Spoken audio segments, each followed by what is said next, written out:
Hi, this is Jason Mefford. I just wanted to spend a couple of minutes and talk about principled performance, which is a concept that I'm passionate about and something that is necessary for organizations now in this current business environment. So, if you think about some of the recent business trends that have been happening, there's been an increase in demands from stakeholders. More and more organizations have more and more stakeholders that are coming up with different demands that they have to be following. Also, the volume, velocity, and complexity of business has just increased significantly, as well as have the costs. And a lot of those costs come from complying with laws and regulations, but also just in how we're doing business. The costs are increasing and kind of going out of control. So I wanted to show you, here is a chart that shows the activity of the Standards & Poor's 500. So the top 500 companies in the U.S. on the stock exchange. And if you look at that, over the course of history, there's been this slow increase up until about 2000. Then there was a significant drop. We ramped up again, and then another significant drop. So let's spend just a couple minutes and talk about what actually happened there. So if you remember back in late 2000, early 2001, we had several very large ethics and integrity risk issues that came out. So this was the time when the dot-com bubble had ramped up a lot of the prices of companies based on the internet. And what started happening was some of those companies, as well as others like Enron and WorldCom, there was a huge amount of financial statement fraud that occurred at that point. When that materialized, there was a huge drop-off in the value of the S&P 500. Later in about 2008, we had the same sort of issue happen, only this time it was related to what's called a massive interrelated and systemic risks. So what happened, this was a financial crisis that happened where many banks ended up getting themselves into trouble with things like these mortgage-backed securities and other things like that. And again, when those things materialized, there was a huge drop-off in the value of organizations. So really, in those two areas, what we see are issues with integrity as well as issues related to uncertainty or risk management. And we're going to come back to this again as we're talking about the concept of principled performance and see how that actually ties in. But before we do that, let's talk a little bit about the big picture of business. Why organizations exist in the first place, because this is going to be important for us to understand why principled performance is such an important concept that organizations need to be following today. So what happens is either an individual or a group of people see opportunities or needs in the marketplace. They identify that if they come up with a new product or service or fill a particular need that is there in the marketplace, they can make money or provide some sort of service that society needs. So what they do is they develop certain objectives, and then they create a business model, come up with strategy, hire people, develop processes, buy technology and other infrastructure that's necessary for them to go out and be able to take advantage of those opportunities, provide those needs, and end up meeting their particular objectives. Now, their objectives could be strategic in nature, they could be operational, related to customers, other things like that as well. Now, along the way, though, we run into uncertainty. We make decisions now about things in the future that have not yet transpired. And so when this uncertainty happens, it usually creates an obstacle to us in meeting our particular objectives. And so, at that point, what we have to do is go around those obstacles in order to meet our objectives. The issue is organizations have mandatory boundaries that they need to stay within. And those mandatory boundaries are established by some of these external forces like governments and laws and regulations and things like that that we need to be following. So as an organization is trying to go around those obstacles, if it goes too far, it actually goes outside of the mandatory boundaries and ends up breaking the law. And so again, we've seen that from some of the past experiences that we talked about before, financial statement fraud, other things like that, where actually those companies were going outside of the mandatory boundaries. Now, organizations also create voluntary boundaries. So these are things that are usually narrower or more limiting than the mandatory boundaries. And one of the reasons for that is so that we don't go outside the mandatory boundaries. But the voluntary boundaries are those things like our values, our mission statement, contractual obligations we have with other people, and some of the policies and promises that we put out there to the public.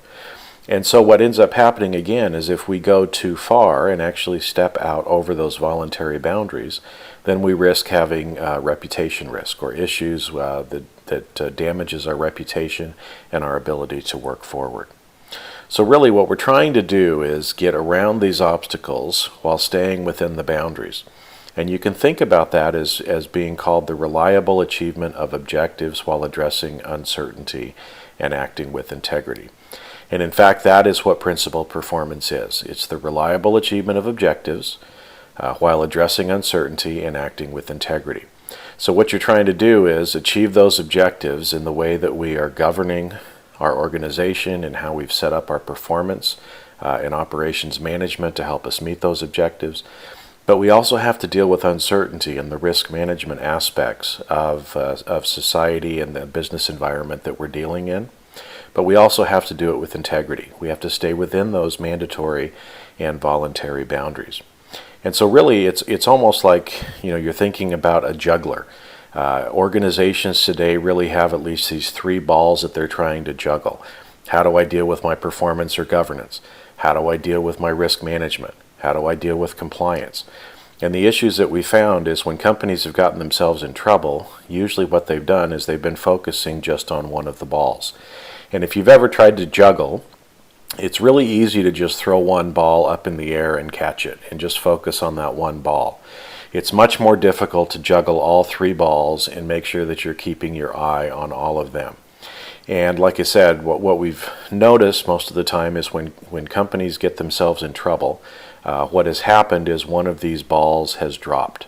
So either they haven't done well in their governance or performance, they haven't done well in their risk management, or they haven't done well in their compliance. And so really to have a principled performance approach, you have to set up processes and technologies to be able to allow you to really keep your eye on all three of those balls. And when you do, when governance group is working with management and there's assurance involved, these three balls of performance, risk, and compliance really all working together in the way that you're governing, managing, and then providing assurance on whether or not you're able to accomplish that. That's really what leads into principled performance. So all of those aspects have to be included, and there's certain things that you need to do under each one of them to be able to ensure that your organization is a principled performer. Now let's talk a little bit about GRC, because there is a tie-in with principled performance and GRC. GRC by itself is just an acronym that stands for governance, risk management, and compliance. But the definition of GRC by OSEG is a capability that enables an organization to reliably achieve objectives while addressing uncertainty and acting with integrity. So you've seen that before. The last part of that is the definition for principled performance. And so really the reason why we do GRC is to help our organizations become principled performers. And it's putting together all of the necessary pieces and parts to develop a capability so that we can be a principled performer. So GRC is not the end.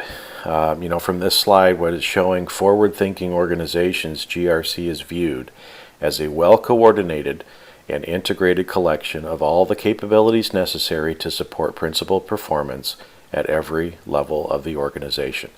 And that's really why it's so important to take a GRC approach to business and trying to become a principled performer. Those are the three things that are really necessary for us to stay in business for the long run. So where's the GRC in principled performance? Well, governance relates to reliable achievement of our objectives. It's the way that we are externally directing, controlling, and evaluating an entity, process, or resource. It's the things that we're putting in place to ensure that we're able to meet those particular objectives. Risk management. It's about addressing uncertainty. So it's the act of managing processes and resources to address risk while pursuing reward. It's helping you to deal with that uncertainty. It's making those decisions today about things that have not happened yet. And then our last one is compliance. And compliance is the state of being able to prove fulfillment of a particular requirement. And so again, if we're acting with integrity, we're able to prove that we have been compliant with both those mandatory and voluntary boundaries. So some of the benefits of having an integrated GRC capability is going to improve the alignment of the organization with its mission, vision, and values. It allows people to make better decisions. It provides for more agility and confidence in making those decisions as well, because you're really managing all three of those balls the way that you need to. You're going to have much more sustained and reliable performance because, again, that is built directly into this concept of principled performance. It's about performing and meeting your objectives, but managing the risks and making sure you're doing it in a compliant manner. It also helps you make sure that your capital is being allocated to the right initiatives. Often, we may not be considering all three of those balls when we are applying or allocating capital to particular projects. And so it helps an organization make sure that they're really investing their money in a wise manner to be able to get the most value for the organization. Now, it also helps in providing better accountability. So again, for objectives, risks, and any of these related initiatives that you're having. Because a principled performer is actually holding people accountable and assigning people responsibilities and accountability for these different pieces and parts of the capability. And then it's also a way to provide meaningful cost savings. A lot of times organizations find that they're duplicating efforts or they're not getting good information. And taking a principled performance approach will allow you actually to reduce some of the costs for your organization as well, and in turn become more profitable and more likely to achieve your objectives. So if you'd like more information about principled performance, if you'd like me to come speak to an event or train your organization, there's a button on the website here that you can click to fill out a contact form. If you're interested in having me come physically to speak with your organization or at trade conferences or other things like that. Now, if you're interested in online trainings and resources, one of our websites, meffordmultimedia.com, we have different trainings and other resources available on that website that you can take a look at as well. Now, just a quick disclaimer, principled performance is a registered trademark of OSEG and is used with permission. If you'd like more information about OSEG and about taking a GRC approach to your organization, you can go out to their website also at www.oseg.org. So thanks for taking these couple of minutes to listen to me talk about principled performance, something that I'm very passionate about and have been very involved in now for over 10 years, at least, in trying to help make sure that organizations take a more principled performance approach so that they can stay in business for the long term and reliably achieve their objectives while addressing uncertainty and acting with integrity. So thanks again.